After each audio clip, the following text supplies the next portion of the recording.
Baru-baru ini akan ada wacana penggunaan museum paspor bagi setiap pengunjung museum. Apalagi ini? Ya, betul. Jadi seperti namanya, museum paspor artinya adalah sama seperti paspor. Setiap pengunjung akan mendapatkan cap stempel sebagaimana paspor ketika mereka sudah mengunjungi museum. Jadi kalau kalian nanti ke depannya datang ke museum, itu kan bisa bawa buku seperti paspor. Kemudian kalian minta cap stempel di sana ke museumnya, dan untuk dikoleksi ketika kalian datang ke museum lain. Jadi setiap museum punya cap stempelnya sendiri. Terus nanti kalian bisa minta stempel, datang ke museum yang lainnya dapat stempel lagi dan sebagainya. Mirip paspor sebenarnya. Sama halnya kalau kalian misalnya ke luar negeri, kalian kan selalu dapat stempel ya ketika kalian mengunjungi suatu negara. Nah itu juga sama, kan akan dapat stempel ketika kalian mengunjungi sebuah museum. Nah, tujuannya apa sih? Ya, tentu saja tujuannya adalah biar kita makin semangat mengunjungi museum karena ada pemicunya atau ada spiritnya, yaitu untuk mendapatkan koleksi stempel.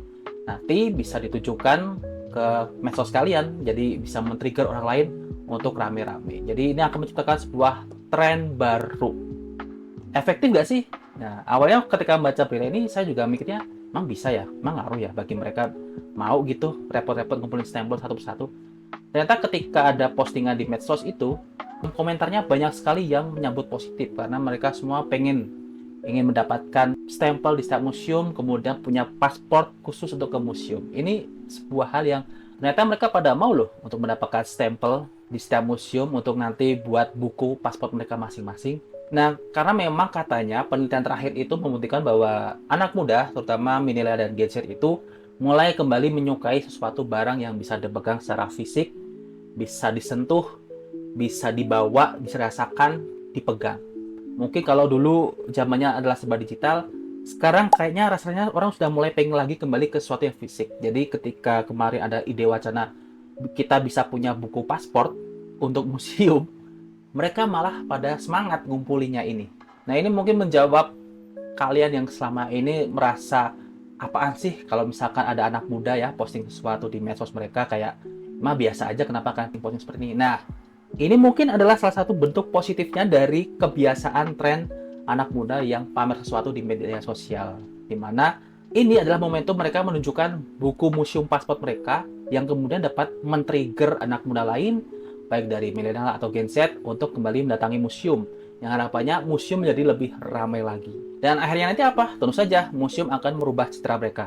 Kalau dulu misalkan kita ke museum itu selalu dikonotasikan dengan tempat naruh barang lama, barang yang sudah kuno, ataupun pengunjungnya kalau nggak anak sekolah ya, bapak yang udah tua. Sekarang ternyata pengunjung museum itu kebanyakan malah anak muda. Sehingga museum sendiri merubah citra mereka menjadi tempat yang senyaman mungkin bagi anak muda. Bahkan muncul namanya istilah kencan di museum atau museum date. Ada juga istilah museum holiday, healing ke museum. Dan memang selama ini kebanyakan ya, terutama di Jakarta, museum-museum udah pada berbenah nih. Kemarin aku ke sana ke sebuah museum wayang yang ada di daerah Kota Tua. Nah, itu museumnya bagus banget, coy. Itu beneran museumnya udah ditata sangat rapi banget. Sangat dingin, sangat nyaman, informasinya juga sangat tertata rapi dan itu bisa membuat kita betah. Nah, ini kan bagus ya. Artinya ya kalau kita masuk museum bukan lagi ketemu barang kuno, tapi kita masuk ke sebuah sesuatu yang bisa membuat kita healing. Sebenarnya ada korelasi atau hubungan awal mula sih kenapa anak muda ini jadi sekarang gemar museum. Karena pada awalnya ketika ada medsos, maka anak muda, Gen Z dan milenial ini, itu mereka awalnya pengen banget nih memosting sesuatu mereka di tempat yang sifatnya unik.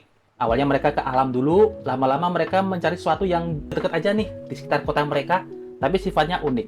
Ya, akhirnya dari unik itu mereka ngambil nih. Kadang mereka cuma foto di depan sebuah rumah yang desainnya unik. Kadang mereka cuma foto di sebuah pohon yang warna pohonnya dan bunganya lucu. Lama-lama mereka merambah nih dari mereka yang ingin posting sesuatu yang unik. Uniknya ini di seni. Jadi mereka mengunjungi tempat-tempat yang ada seninya.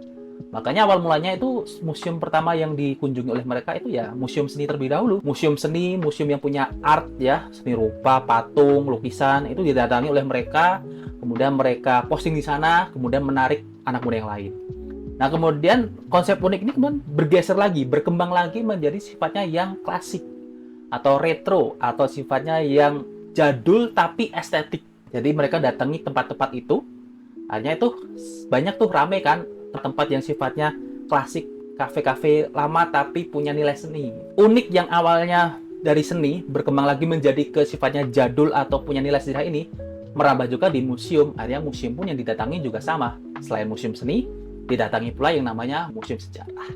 Nah, kalau dari Kementerian Kebudayaan sendiri mengatakan bahwasanya akan dimulai terlebih dahulu Museum Paspor ini dari Museum Cagar Budaya yang nantinya akan berkembang ke sejumlah museum dan nantinya mengajak beberapa museum lain untuk bergabung di gerakan ide Museum Paspor ini supaya nantinya juga bisa menarik anak-anak muda. Keren kan? Bayangin tuh, siapa yang nyangka ya anak muda yang kita mungkin ngiranya cuman main game atau cuman apa kayak ya nongkrong di kafe.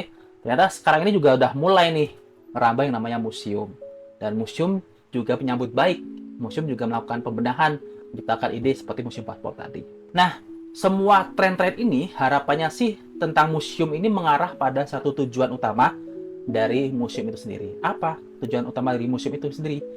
Tentu saja adalah mengenal sejarah. Ini yang perlu dikembalikan lagi ke anak-anak muda kita. Kenapa? Karena sejarah itu adalah sesuatu yang bisa menjawab masa depan kita.